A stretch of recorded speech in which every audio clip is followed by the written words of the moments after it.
Faslun fi takhliyati wa tahliyati. Fasal pada takhliyah dan tahliyah.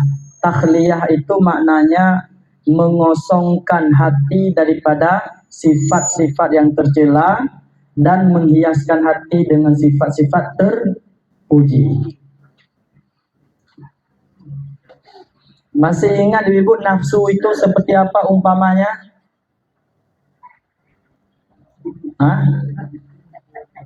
Ini contohnya ibu. Contohnya, ini air warna apa ibu? Putih. Ini gelas bersih enggak gelas nih? Bersih. Kita tuangkan ke dalam gelas. Warna apa airnya? Masih putih. Karena gelasnya bersih. Gelas ini ibarat nafsu, air ini ibarat amal. Kalau sekira amalnya bersih, gelasnya kotor, masuk amal ke dalam nafsu yang jelek, amal itu akan menjadi jelek. Contoh, amalan berpuasa, sholat, bersedekah, itu baik enggak ibu? Baik. Ketika amal itu duduk pada orang yang nafsunya tidak baik, di orang ini bersedekah, tapi ada ria. Ada orang sedekah juga, uangnya 5.000 juga, uangnya 2.000 juga, sama-sama 2.000. Bahkan yang 2.000 yang orang ikhlasnya, uangnya itu sudah agak koyak-koyak, makanya ikhlas dia. Dia bersedekah dengan 2.000 itu, ikhlas, diterima. Ini 2.000 juga, baru lagi 2.000-nya ria. Ketika itu amal yang ria ini tidak diterima. Kenapa? Nafsunya tidak baik. I'lam ayyuhal muridu annahu yanbaghi laka ba'da taubati an tatakhalliya anil awsafil zamimati. Ketahui olehmu wahai murid, murid itu orang yang memperjalankan hati kepada ibu-ibu. Ada ndak dalam solat berusaha untuk ingat Allah? Berusaha ingat Allah itu namanya murid, orang yang memperjalankan kemauannya kepada Allah. Makna murid itu bukan antara guru SD dengan anak-anak SD, bukan. Sepatutnya bagi engkau setelah taubat bahwa mengosongkan daripada sifat-sifat yang tercela. Setelah kita bertaubat, mengosongkan hati dari sifat-sifat yang tercela. Li'annaha najasatun ma'nawiyatun la yumkinu taqarrubu biha ila habratil qudusiyatil ilahiyati. Karena sesungguhnya sifat yang tercela itu najis maknawi. Sifat yang tercela itu apa? Najis maknawi. Yang tidak mungkin dekat dengannya najis kepada hadrat qudusiyah. Makna hadrat qudusiyah, hadrat yang suci ilahiyah Allah subhanahu. Jadi kita tidak mungkin dekat dengan Allah selama masih ada najis di dalam diri kita, Ibu. Berarti najis terbagi dua secara global. Ada najis maknawi, makna maknawi, sifat-sifat yang jelek dalam hati. Ada najis hissi. Najis apa namanya? Makna najis hissi, najis yang dapat dilihat, dirasa, dicium baunya. Kita lihat anak-anak tadi, cucu kita, dia makan coklat, kan? Di pintu itu ada warna coklat. Kita ambil, kita rasa rupanya pahit, tai ayam berarti. Berarti itu najis. Najis apa namanya? Najis haisi, najis yang dapat dilihat, dapat dirasakan rasanya dan tercium baunya. Nah, najis haisi ini terbagi 3 dia. Ada najis mukhaffafah. Najis mukhaffafah itu apa? Kencing anak-anak yang belum makan, tapi dia cuman menyusui. Bayi. Ketika dia kencing, berarti cukup kita lap air kencingnya, tuangkan air, lap, sudah suci. Tidak perlu kita siram satu rumah. Yang kedua, najis apa lagi? Mutawassithah, pertengahan. Najis mutawassithah itu seperti yaitu kotoran kita, kencing ataupun najis-najis binatang.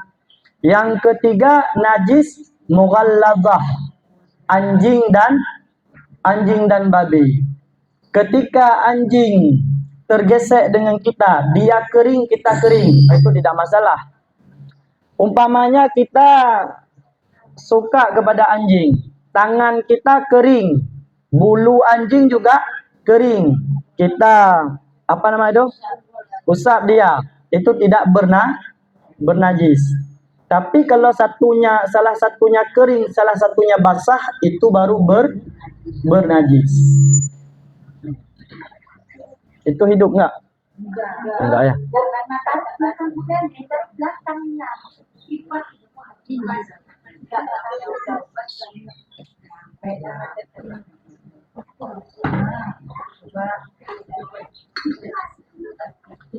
Ibu-ibu yang di luar sampai suaranya. Jadi Bu, najis secara hisi kita mengaji kitab fikih. Dalam fikih diajarkan. Tapi kalau najis maknawi kita belajar tasawuf, dan menyucikan najis maknawi lebih sulit daripada menyucikan najis yang hissi. Najis yang dapat dilihat, najis hissi itu dapat dilihat, dicium dan rasanya, dia itu di antara 3 mana yang lebih berat bagi kita menyucikan? Anjing dan babi pakai 7 kali air, di antaranya bercampur tanah. Tapi kalau najis yang maknawi, dalam hati itu sangat sulit kita menyucikannya.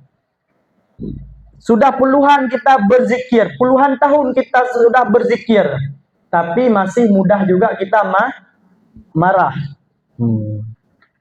Nanti kita lihat apa contoh-contohnya. Kama la yumkinu takarrubu bin najasatis suriyah ilal ibadatil ilahiyah. Kalau najis suriyah, mana najis suriyah ini najis yang ada bentuknya, najis hisi. Kira-kira Bu, ada tai cicak, ada kencing anak kecil di sarung kita, sah solat kita? Tidak. Kenapa? Karena bawa najis. Kalau najis secara hisi tidak sah solat, tidak bisa dekat dengan Allah, begitu juga najis maknawi. Fala budda li salikin ayuzakkiyan nafsahu min jami'iha wa yatahalli bil awsafil hamidati. Maka sepatutnya bagi si salik, makna salik ini orang yang berjalan kepada Allah, orang yang melakukan ibadah, sepatutnya bahwa ia menyucikan dirinya, menyucikan nafsunya dari sekalian najis-najis itu, dan menghiaskan ia dengan sifat-sifat yang terpuji. Fal awsaful zamimatu kal hasadi. Maka sifat-sifat yang tercela seperti dengki, yang pertama. Yang kedua, al-haqdi, iri hati. Yang ketiga, sombong, kibrin, sombong. Yang keempat, ujub, merasa diri hebat. Yang kelima, bakhil, pelit. Apa yang kelima? Pelit. Yang keenam, riya. Riya. Apa yang keenam? Riya, pamer, riya. Yang ketujuh, hubbujah, mencintai kemegahan. Yang kedelapan, wariyasah, mencintai pangkat atau kepemimpinan. Dan tafakhur. Yang selanjutnya, yang keberapa? 1, 2, 3, 4, 5, 6, 7, 8, 9. Tafakhur, bermegah-megah. Apa itu tafakhur, ibu-ibu? Bermegah-megah. Sekarang itu ada tas ibu-ibu yang lagi cendek. Tas seperti ini kan, ada dompet kecil 2. Kawan kita sudah pakai itu, kita pingin juga. Itu namanya bermegah-megahan. Jadi kalau kayak gitu pakai apa juga, Ustaz? Mau pakai goni jangan juga.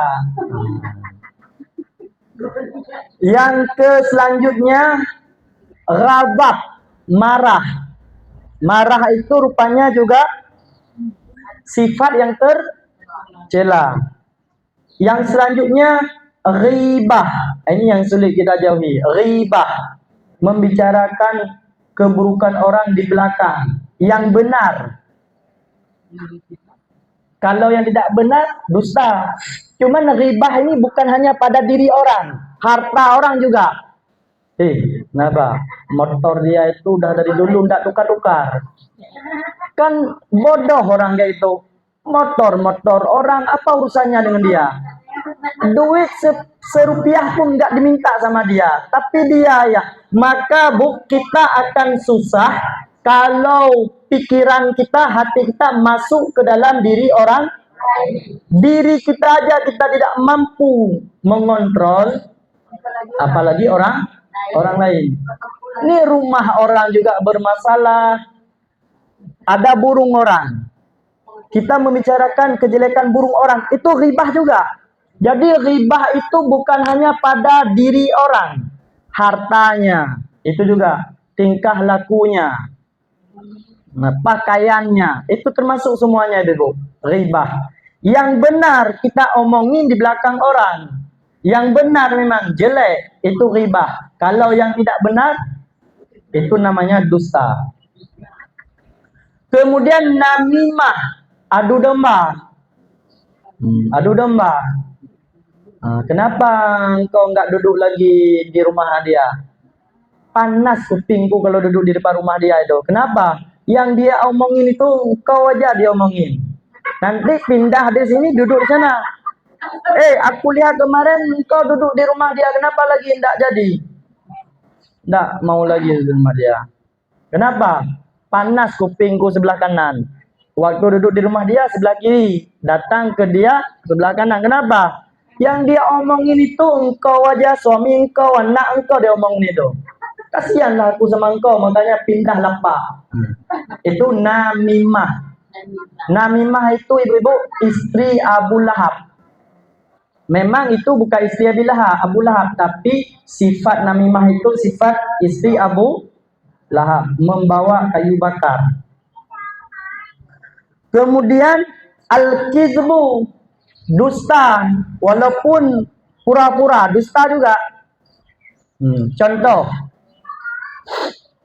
saya dulu ibu-ibu waktu pulang SMP itu, pulang sekolah itu, saya kerja jualan jeruk, jualan salak di tempat orang, biar ada jajan sekolah.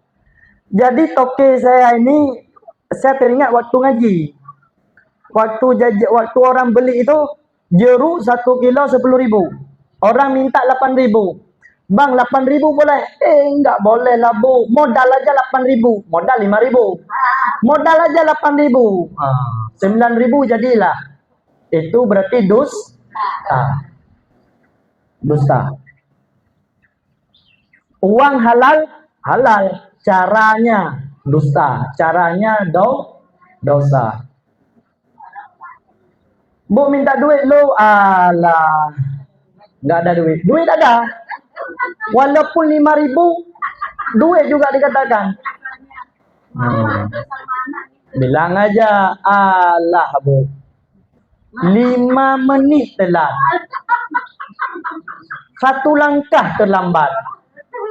Baru aja saya beli telur tadi, saya beli Indomie tadi umpamanya. Yang intinya tidak boleh berdusta, walaupun pura-pura. Nanti efeknya ke hati, bu.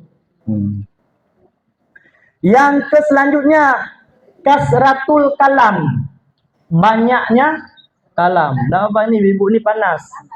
Kalau orang ini kan pakai jilbab, kalau saya nggak pakai jilbab. Orang-orang ini aja. Oh, itu dan.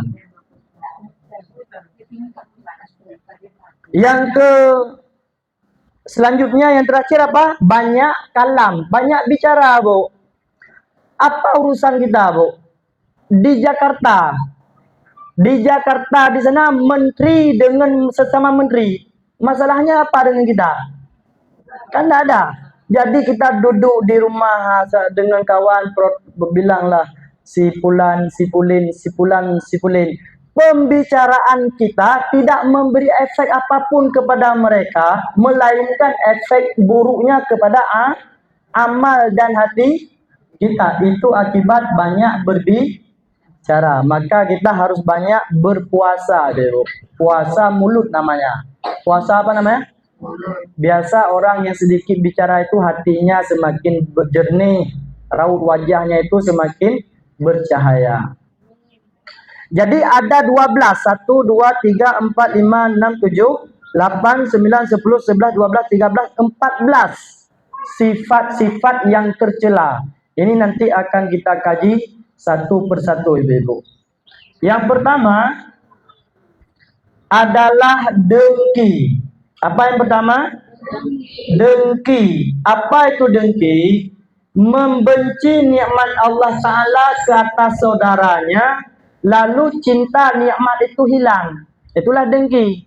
Ketika kita merasa senang, merasa benci dengan nikmat orang dan kepingin nikmat itu hilang, itu berarti kita sudah bersifat dengan dengki. Iblis datang ke rumah Fir'aun. Kata Fir'aun bertanya, siapa di luar? Apa jawaban iblis, ibu? Fir'aun dulu pernah mengatakan, ana rabbukumul a'la. Aku Tuhan kalian yang paling tinggi. Sifat Tuhan itu diantaranya apa, ibu? Maha mengetahui. Ketika Fir'aun menjawab siapa di luar, iblis berkata, lau kunta ilahan. Apabila seandainya engkau Tuhan, pasti engkau tahu siapa yang di luar. Akhirnya iblis masuk memberi kabar kepada Fir'aun, wahai Fir'aun, bahwa di dunia ini ada orang yang lebih keji, lebih jahat daripada engkau. Siapa itu?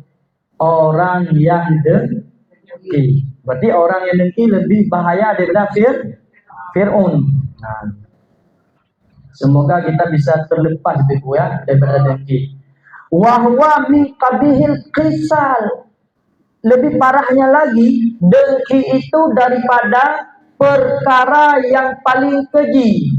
Wala yumkinu qat'u maddatihi minal batin bikulliyah illa bisuluki tariqit tasawuf. Tidak mungkin kita memutuskan sifat dengki itu. Akar dengki itu tidak mungkin kita cabut. Maddah itu bahan resep dengki itu daripada hati, kecuali dengan masuk kepada tariqat tasawuf, belajar ilmu tasawuf, Maka saya berulang kali saya menyampaikan, setelah kita belajar tasawuf harus ada mursyid, guru yang membimbing batin kita supaya mudah terlepasnya daripada sifat dengki.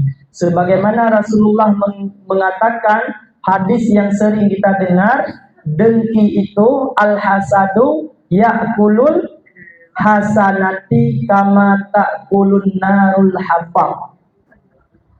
Dengki akan memakan kebaikan-kebaikan sebagaimana api memakan kayu yang kering, kayu bakar. Begitulah bahayanya sifat dengki. Maka kita jangan berpegang kepada amal, tapi terus beramal. Jangan berpegang kepada amal. Jangan mencukupkan diri kita sudah beramal. Saya sudah bersedekah subuh hari ini 2000. Saya sudah menolong orang hari ini. Tapi berapa banyak apapun amalan kita, hadir penyakit dengki, itu akan habis semuanya.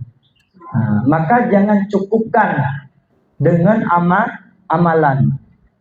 Jangan mencukupkan amalan yang sedikit atau amalan yang banyak, karena kita tidak tahu di mana letaknya riba Allah Subhanahu wa ta'ala.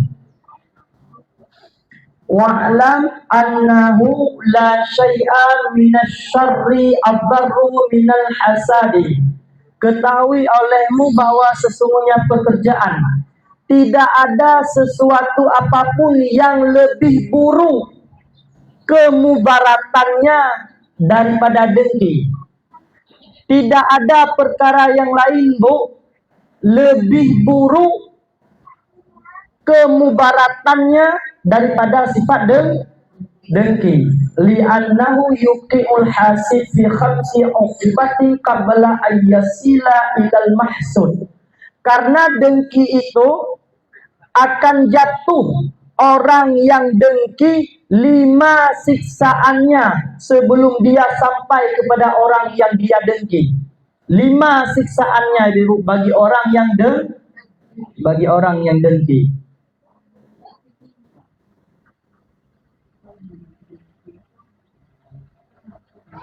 Awwaluha ghimun la yanqati'.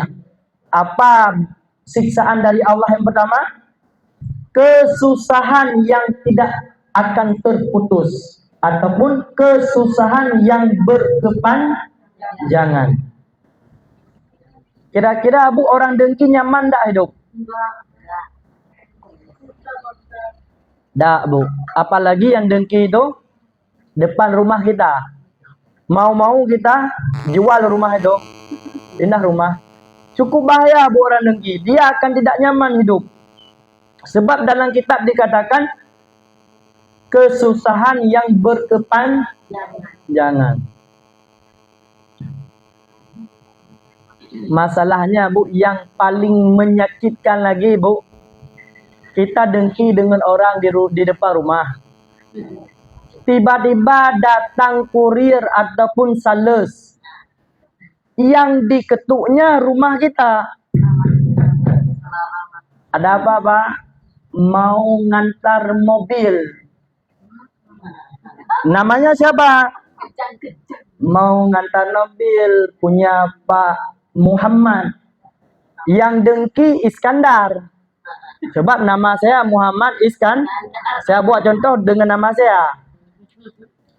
Yang dengki Iskandar, yang didengki Muhammad. Muhammad tidak salah apa-apa, sebab dia orang terpuji. Datang sales, Pak mau antar mobil. Betul ini alamatnya rumah Bapak. Oh, saya tidak pesan mobil. Coba cari dulu. Pas di teleponnya dari kantor, bukan, rumahnya itu di depan rumah Pak Iskandar. Oh maaf Pak, mobil ini punya Pak Muhammad. Kira-kira bagaimana perasaan Iskandar ketika itu? Hancur, panas Masalahnya coba lihat lagi dengki itu. Orangnya ndak ada, mobil terparkir di depan rumah kita, mobil benda mati, tapi benci juga ke mobil, kan tidak waras, hilang akal kalau orang memang cukup bahaya dengki itu, Bu. Ndak nyaman kita, ndak nyaman, tidur tidak nyaman, ibadah tidak nyaman, waktu berzikir, Bu. Orang berzikir Allah, Allah, Allah yang teringat di hati dan di pikirannya. Kalau orang dengki dia berzikir juga, la ilaha illallah juga zikirnya. Tapi hatinya kapan mobil itu ketabrak, kapan rumah itu hilang, terbakar, hancur, macam-macam. Itulah bahaya penyakit dengki. Maka kata iblis, dengki Fir'aun lebih keji orang dengki itu daripada engkau, kata iblis. Yang kedua, musibah la yujar alaiha, musibah yang tidak diberi pahala. Dia mendapat musibah tapi tidak diberi pahala. Itu akibat ada sifat dengki dalam hati. Yang ketiga, mudhimmatul la yuhmadu biha. Orang dengki itu dia akan tercela dan tidak akan mendapatkan pujian. Yang keempat, ayyaskhata alaihi rabbu. Allah murka kepada orang yang dengki. Walaupun, Bu, kita dalam ibadah, walaupun lisan kita sedang berzikir, berselawat, kalau hati ada sifat dengki, murka Allah kepada kita. Yang terakhir adalah ayyaglika alaihi babat taufiq. Yang sangat sedihnya lagi yang kelima, yang terakhir, Allah akan mengunci ke atasnya pintu taufik. Pintu taufik. Masih ingat, Bu, apa beda taufik dengan hidayah? Taufik itu yang jual minyak di pinggir jalan, bukan? Itu ban taufik. Oh, hidayah itu, Ustaz, yang orang di samping rumah saya. Hidayah dengan taufik, Ibu, lebih umum hidayah. Kalau taufik khusus, hidayah ke semua orang. Orang kafir dapat hidayah, orang Islam dapat hidayah juga. Tapi kalau taufik hanya khusus bagi orang muslim. Taufik itu mukmin. Kalau hidayah itu ada orang kafir, ada orang muslim. Hidayah. Tapi kalau taufik khusus kepada orang mukmin. Kalau hidayah umum, orang muslim dapat hidayah, orang mukmin dapat hidayah. Apa bedanya muslim dengan mukmin? Muslim itu orang Islam, mukmin itu orang yang mengamalkan Contoh, anak kita sholat, berarti dia mukmin, dia mendapatkan taufik. Jadi ada orang mendapatkan taufik, ada orang mendapatkan hidayah, tidak taufik. Paham, Ibu? Contohnya, kita sholat,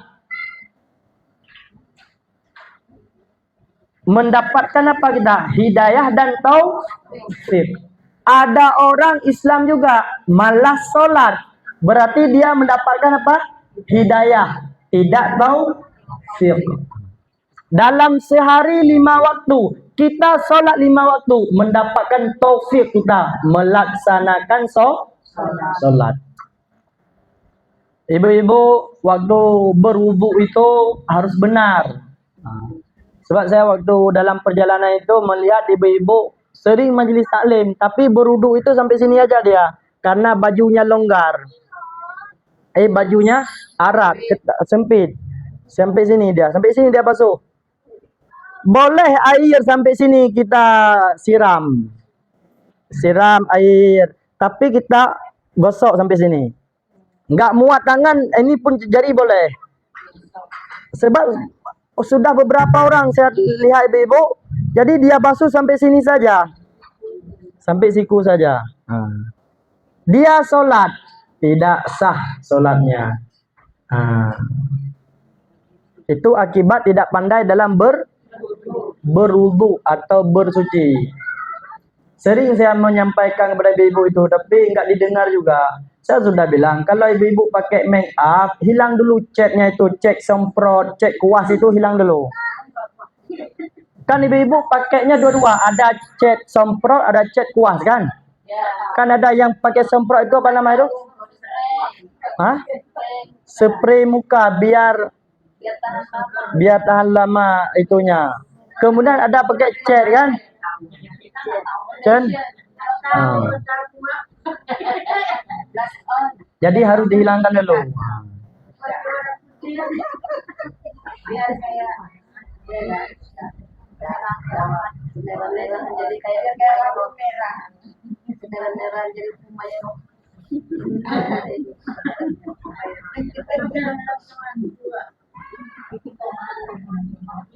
Jadi ibu, dengki itu hukumnya haram. Dengki yang dimaksud haram dalam syariat, dengki bercita-cita hilang nikmat Allah daripada orang lah. Adapun dengki bercita-cita bahwa adalah baginya semisal bagi orang lain, itu dipuji secara kata. Boleh dengki ibu, tapi jangan bercita-cita punya orang lain hilang. Tapi kalau dengki kita supaya kita mendapatkan hal yang sama seperti orang lain, itu nggak apa-apa. Sebagaimana firman Allah Ta'ala, was'alullaha min fadli, minta oleh kalian akan Allah dari karunia-Nya Allah Subhanahu wa ta'ala. Kesimpulannya adalah wa'lam annal khulwa min hadzal wasfil zamim yahtaju ilai syaikhin kamil. Kesimpulannya bahwa mengosongkan diri daripada sifat yang tercela ini, dengki, butuh ila syaikhin kamil, kepada guru yang kamil. Guru apa? Guru yang kamil, mursyid maknanya. Wa illa, jika tidak, fasahibuhu, maka sifat dengki itu tidak akan hilang darinya, walau balagha fil ibadati, walaupun telah sampai di dalam ibadahnya barang yang sampai ia. Walaupun dia sudah banyak berzikir, tidak akan kosong hati dari sifat dengki kalau tidak ada guru yang mursyid lagi yang kamil mukamil. Wallahu a'lam bishawab. Ada pertanyaan ibu?